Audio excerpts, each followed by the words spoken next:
Pendant des années, les archéologues ont cru que Babylone avait déjà livré tous ses secrets. Chaque temple, chaque brique, chaque sculpture avait été étudiée et cataloguée. Ainsi, derrière moi, ici à Babylone, se trouve l'endroit où se dressait la ziggourate de Babylone. Mais sous un quartier oublié de nouvelles fouilles, on mit au jour quelque chose d'inattendu. Quelque chose enterré si délibérément qu'il n'aurait jamais dû être retrouvé. Tenir une tablette écrite il y a des milliers d'années et pouvoir la lire, c'est une sensation extraordinaire. Ce que l'équipe a découvert là-bas a réécrit l'histoire de Babylone de la manière la plus sombre imaginable. Babylone découverte.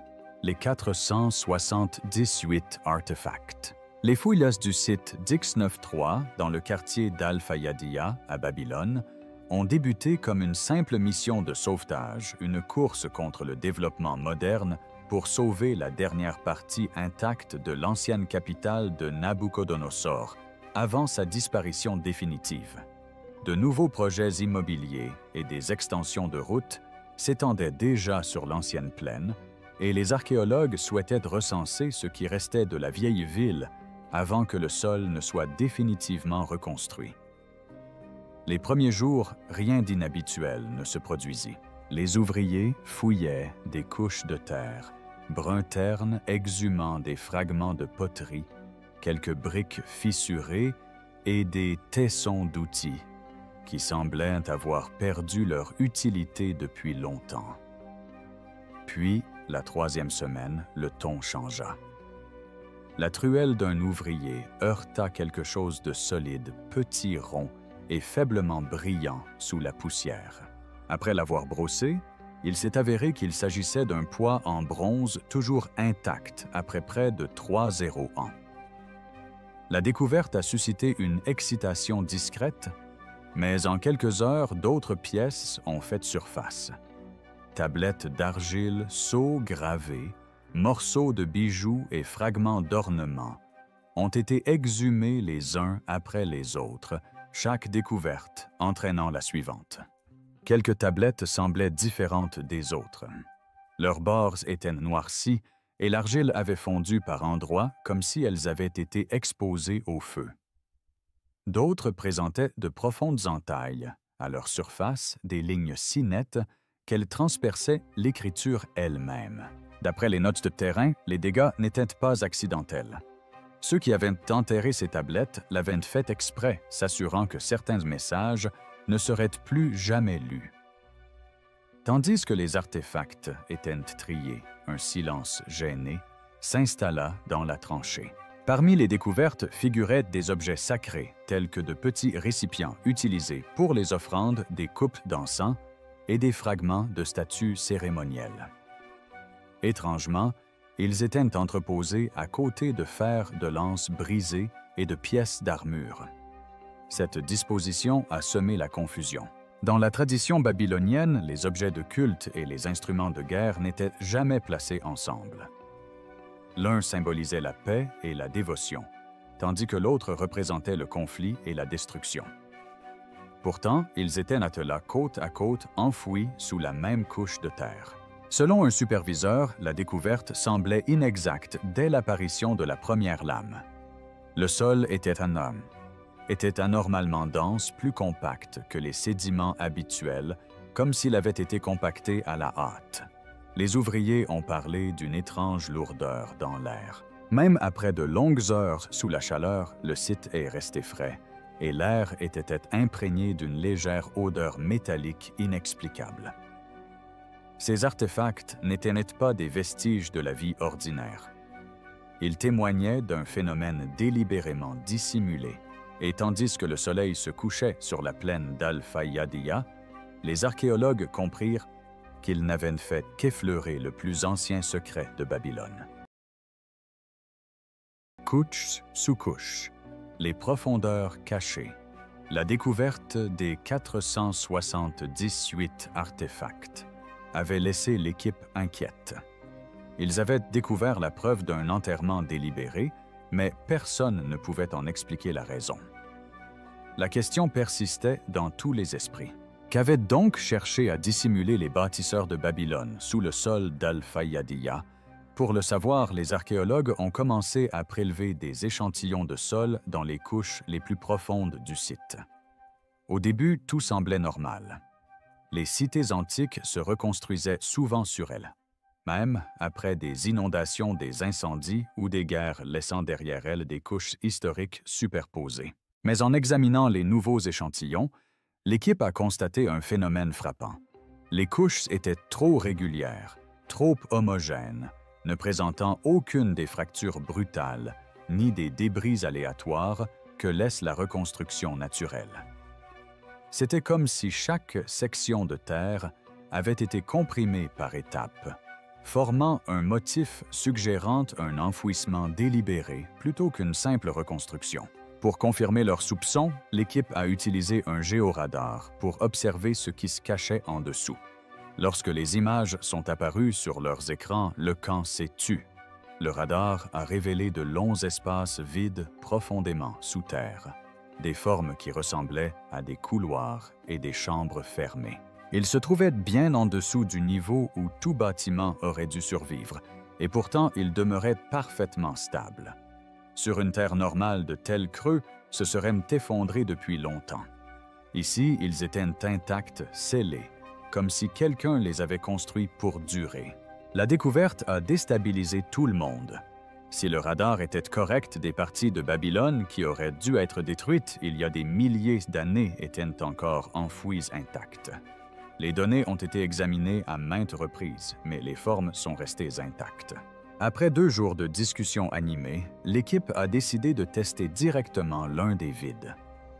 Une nouvelle tranchée a été tracée le long des coordonnées de la plus grande anomalie. Des soutènements de sécurité supplémentaires ont été installés et la zone a été dégagée pour une excavation minutieuse. Ce qui se trouvait en dessous n'était manifestement pas une formation naturelle et l'équipe était déterminée à la découvrir. Les fouilles reprirent avec une lente précision. À mesure que le sol se détachait, sa texture commença à changer à nouveau. À certains endroits, le site était dense et compact, tandis qu'à d'autres, il semblait perturbé comme comblé à la va-vite. Presque chaque tranchée révélait le même motif étrange. Plus on s'enfonçait, plus il devenait certain qu'une Babylone plus ancienne avait été enfouie sous celle visible. Les ouvriers locaux, qui avaient grandi en écoutant de vieilles histoires, commencèrent à chuchoter à propos de la Babylone des profondeurs, une cité dont leurs aînés disaient qu'elle ne devait jamais être touchée. Les archéologues persévérèrent, malgré le malaise qui gagnait l'équipe. Puis vint la découverte qui confirma leurs craintes. Entre plusieurs couches de sol se trouvaient de fines bandes de cendres. Au début, l'équipe a pensé qu'elles provenaient de feux de cuisine ou de vestiges de maison. Mais, après analyse, elles ont révélé des signes de chaleur extrême. Bien au-delà de ce que pouvait produire un foyer ou un atelier, la cendre était uniformément répartie, formant des lignes horizontales lisses qui s'étendaient sur des mètres. Quelqu'un avait volontairement brûlé la terre avant de la recouvrir. Cette découverte a tout changé. Certains membres de l'équipe pensaient que l'incinération faisait peut-être partie d'un rituel de purification visant à purifier la terre après une guerre, une épidémie ou un événement terrible. D'autres, en revanche, ont commencé à soupçonner qu'il ne s'agissait pas d'une purification, mais d'une tentative de sceller ou de détruire quelque chose sous la terre. Cette théorie a pris de l'ampleur lorsque les archéologues ont découvert des poutres en bois enfouies profondément dans les couches. Les poutres n'étaient noircies que sur leur face inférieure, tandis que leur partie supérieure restait intacte. Cela semait la confusion. Si le feu était venu de la surface, le dessus aurait dû être brûlé. Au contraire, on aurait dit que les flammes provenaient d'en bas, comme si quelque chose sous la terre s'était frayé un chemin vers le haut. Alors que l'équipe progressait dans l'argile compactée et les couches brûlées, leurs instruments commencèrent à capter de faibles échos. L'air du camp se calma. Personne ne l'a dit à voix haute, mais tout le monde a compris. Ce qui était enfoui sous Al-Fayyadiyya avait été scellé à dessein et ils s'apprêtaient à perturber ce que ces bâtisseurs avaient tant lutté pour garder caché. Avant de passer à la couche suivante, l'équipe a décidé d'effectuer une autre analyse. Les instruments ont détecté un amas de forme dense à plusieurs mètres de profondeur, bien trop uniforme pour être de la roche naturelle. Guidés par ces mesures, ils ont commencé à creuser avec précaution. À mesure que le sol s'amincissait, les premières esquisses de ces formes sont apparues. Lorsque la tranchée fut élargie, les bords lisses et plats d'objets rectangulaires émergèrent du sol. Les archéologues travaillèrent soigneusement avec des pinceaux et des pics en bois jusqu'à ce que le premier morceau se détache. Il s'agissait d'une tablette d'argile encore solide après des milliers d'années dont la surface était couverte de fines lignes cunéiformes. D'autres tablettes suivirent chacune, posées près de la suivante, comme si quelqu'un avait enfoui des archives entières sous terre. L'espace d'un instant, l'équipe crut avoir découvert une simple salle d'archives des listes d'objets commerciaux de dons au temple ou de décrets municipaux. Mais l'enthousiasme s'est vite estompé. Certaines tablettes étaient en parfait état, tandis que d'autres semblaient mutilées. Noms et prières étaient rayés à moitié creusés, avec un objet pointu, laissant de profondes cicatrices dans l'argile. Quelques-unes étaient fissurées en leur milieu, leurs inscriptions déchirées. Un fragment contenait une prière qui s'interrompit brusquement avant que le reste du texte ne soit méconnaissable. Selon l'un des assistants, l'écriture s'arrêta si brusquement qu'on eut l'impression que le scribe s'était enfui au milieu d'une phrase. La découverte la plus troublante fut celle d'une tablette dont les lignes restantes mentionnaient les veilleurs sous la rivière. Le reste avait été gratté si violemment que la surface était presque lisse. Cette expression suscita des tensions parmi les érudits. Certains affirmèrent qu'il ne s'agissait que d'une image poétique faisant référence aux esprits de la rivière. D'autres pensaient qu'il s'agissait d'un indice bien plus secret, un rituel ou un culte autrefois supprimé et effacé de l'histoire. Les linguistes qui ont examiné ces signes cachés ont constaté qu'il ne s'agissait pas d'une écriture babylonienne ordinaire. Ils ressemblaient à des inscriptions sumériennes plus anciennes, des symboles connus depuis des époques bien plus anciennes. Quelques-uns des signes les plus évidents semblaient indiquer une servitude et un confinement. Les chercheurs divergeaient quant à savoir s'il s'agissait d'une traduction exacte ou d'une spéculation, mais cette hypothèse elle-même laissa l'équipe perplexe. L'une des archéologues les plus expérimentées écrivit dans son journal que ces tablettes n'avaient peut-être pas été fabriquées pour préserver l'histoire. On aurait dit qu'ils avaient été conçus pour l'enterrer. Chaque ligne brisée, chaque surface brûlée semblait mettre en garde contre ce qui se trouvait en dessous. Les mots effacés ne parlaient plus seulement d'offrandes ou de décrets. Ils murmuraient leur peur. Pourtant, les fouilles continuaient. Sous la couche de tablettes, le sol devenait plus lourd et étrangement chaud. Des ruines domestiques aux couloirs secrets. Après la découverte des tablettes endommagées, l'équipe a décidé d'élargir le quadrillage des fouilles afin de déterminer l'origine de la chaleur inhabituelle du sol. Cela les a conduits dans une partie plus calme du site qui faisait autrefois partie de la zone résidentielle de Babylone.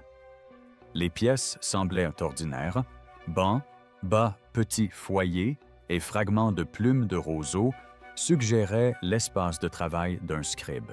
Rien ne semblait anormal, jusqu'à ce qu'un ouvrier remarque une fine fissure sur le sol. Un léger coup de truelle fit résonner le son creux. Le bruit perça la chaleur de l'après-midi et tout le monde se retourna.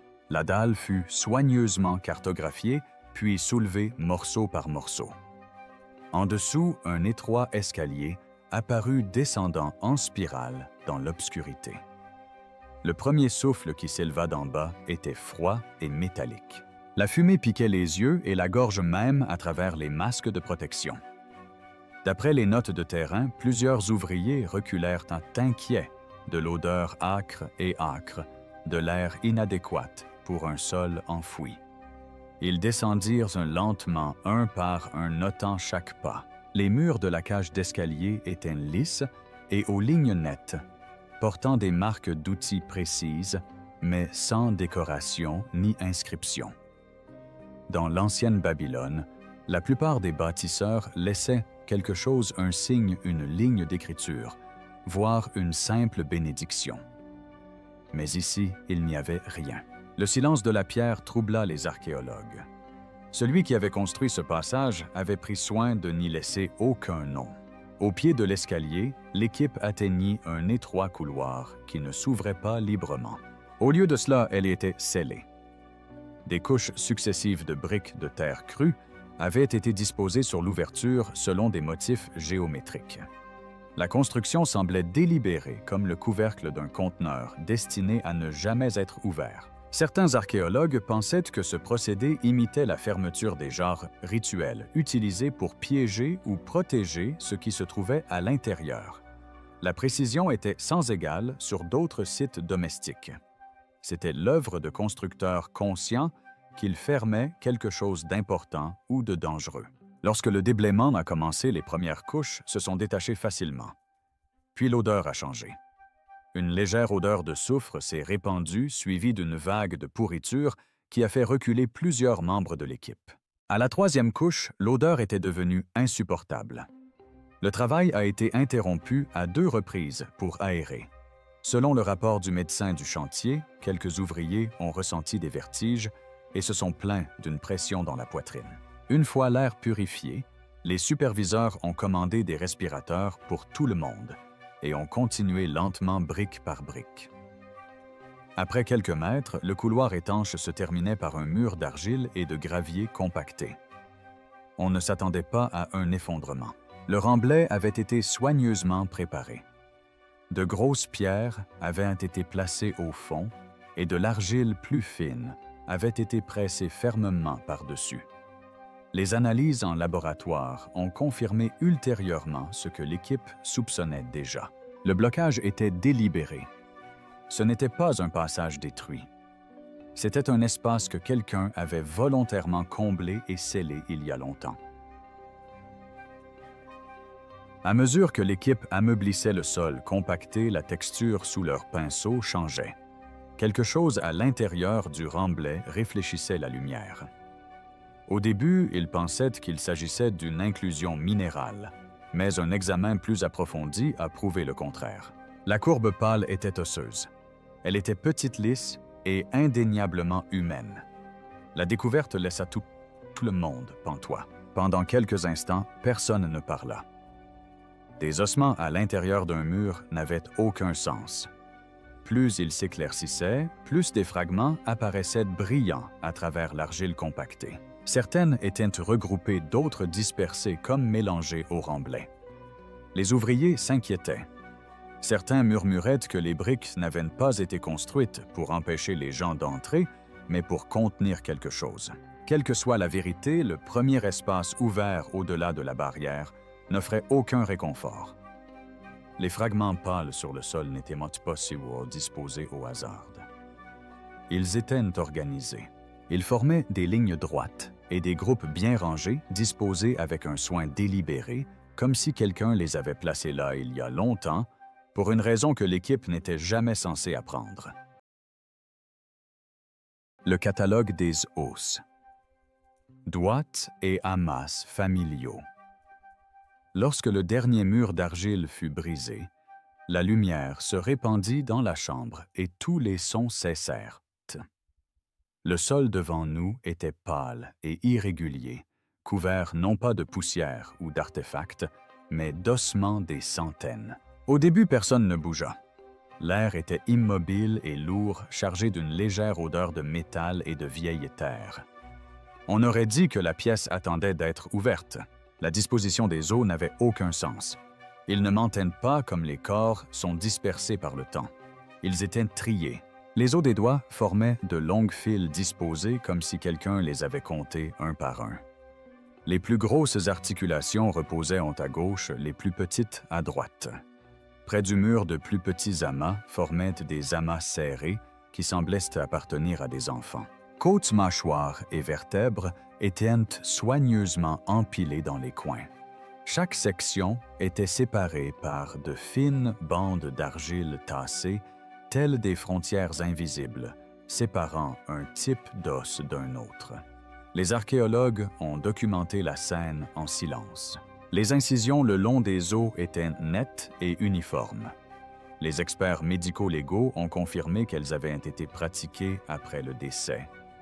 Les restes n'ont pas été façonnés par la décomposition ni par le temps. Quelqu'un les avait soigneusement séparés et entreposés. Dans un journal, un technicien a noté que cela ressemblait moins à une tombe qu'à une collection. Les analyses chimiques ont soulevé d'autres questions. Des échantillons prélevés sur plusieurs os présentaient des traces d'oxyde de fer et de résine. Pour les scientifiques, cela pourrait être dû à du sang scellé avec un conservateur ancien. Pour d'autres, cela ressemblait à un rituel.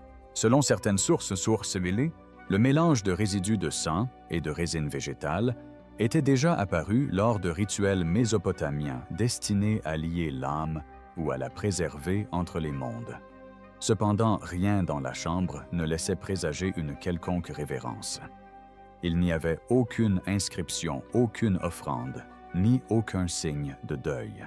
À mesure que le catalogage se poursuivait, la tension au sein de l'équipe s'accentuait. 2 jeunes assistants refusèrent de rentrer dans la pièce après la première nuit. Ils décrivirent la scène comme trop propre, trop délibérée, comme si les ossements avaient été organisés pour faire une déclaration. L'une d'elles a écrit dans ses notes de terrain « Ces corps n'étaient pas enterrés, mais destinés à rester impuissants ». Les historiens locaux qui ont examiné les photographies plus tard ont vu un lien étrange. D'anciens textes mésopotamiens mentionnent un rite appelé le désarmement de l'âme, au cours duquel les mains des morts étaient symboliquement séparées pour empêcher leurs esprits de revenir. Certains pensaient que les ossements de doigts regroupés sous Al-Fayyadiyya correspondaient trop étroitement à cette pratique oubliée pour être considérée comme une coïncidence.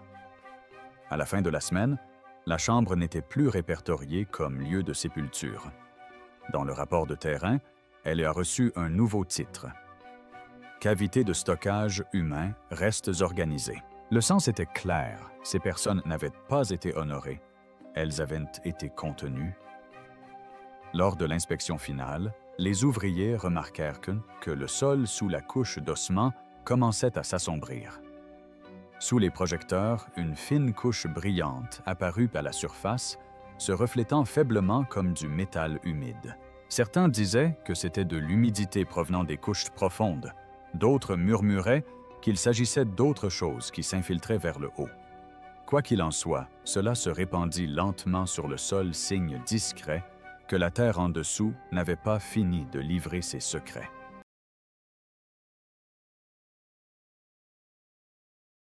Les bassins silencieux, les liquides toxiques et l'odeur. Le scintillement qui apparaissait sur le sol de la chambre a d'abord été considéré comme de l'eau souterraine, mais lorsque l'équipe a essayé de creuser un canal de drainage, leurs pelles se sont enfoncées dans de l'argile humide qui brillait étrangement sous la lumière. La surface semblait huileuse, presque vivante, et l'odeur qui s'en dégageait fit reculer tout le monde. Elle était tentée et métallique, mêlée à une trace nauséabonde de soufre qui s'accumulait dans la gorge. Respirer devint difficile en quelques minutes. Des masques furent apportés, mais même avec des filtres, l'odeur brûlait le nez et les yeux. En abaissant les lampes plus près de la surface, l'équipe vit ce qu'elle avait découvert. Sous les ossements et l'argile tassée se trouvaient des bassins peu profonds, creusés à même la roche. Chaque bassin contenait une fine couche de liquide sombre qui reflétait la lumière en couleurs changeantes vers bleu et noir à la fois. Personne ne pouvait en déterminer la profondeur. Le liquide ne ruisselait pas comme de l'eau normale. Il s'accrochait à lui-même épais et lourd, comme s'il ne voulait pas être dérangé. Des échantillons ont été prélevés avec précaution avec des gants et des flacons en verre. Au laboratoire de terrain, les résultats se sont arrivés en quelques heures. Le liquide contenait des concentrations élevées de mercure d'arsenic et de plomb. Même quelques gouttes pouvaient provoquer une intoxication. Les concentrations étaient bien supérieures à celles qui auraient pu être présentes naturellement. Selon le rapport du Dr Al-Mutar, le mélange était chimiquement intentionnel, une combinaison faite avec intention. mais l'intention elle-même restait obscure. Certains pensaient qu'il s'agissait d'une sorte de défense ancestrale d'un piège pour les pilleurs de tombes ou les envahisseurs. L'inhalation des vapeurs ou le contact avec la substance auraient pu tuer quiconque pénétrait dans la chambre sans y être préparé. D'autres ont soutenu que c'était symbolique. Les textes babyloniens antiques décrivent souvent des fleuves de ténèbres dans le monde souterrain, des chemins séparant les vivants des morts. Ces bassins toxiques, disaient-ils, auraient pu être construits pour refléter ce mythe, transformant le passage souterrain en véritable frontière entre les mondes. Alors que les fouilles se poursuivaient, plusieurs ouvriers ont rapporté d'étranges sensations près des bassins. D'après des notes de terrain non vérifiées, le liquide tremblait parfois à l'approche même lorsque l'air était immobile. Un géologue a suggéré que le phénomène était dû à une variation de pression souterraine. Un autre a pensé à des réactions chimiques impliquant des gaz piégés. Quelle qu'en soit la cause, ce mouvement a suffi à inquiéter l'équipe. Le port de l'équipement de protection devint obligatoire. Le bruit des filtres à air emplissait la chambre, mais le silence entre les respirations était encore plus pesant. Personne ne parlait beaucoup pendant les travaux près des bassins. On aurait dit que le lieu lui-même résistait à toute intrusion. Le sol était glissant et chaque pas résonnait trop fort. Plus l'équipe s'enfonçait, plus le sentiment que cette partie de Babylone n'avait pas été conçue pour les vivants se renforçait. À la fin de la semaine, la zone était classée dangereuse. Seuls quelques spécialistes étaient autorisés à y pénétrer. Le reste de l'équipe observait depuis la plateforme supérieure la sortie des conteneurs scellés un par un hors de la fosse. Le liquide toxique avait transformé le sol en un lieu surnaturel. Un lieu qui ressemblait plus à un avertissement qu'à une découverte. Et pourtant, ce n'était pas la fin. Sous le bassin le plus profond, les radars ont détecté un objet solide, encore plus profond. Une barrière qui semblait trop épaisse pour faire partie de la roche naturelle. Ce qui était scellé sous le mercure et le poison avait été enfoui intentionnellement.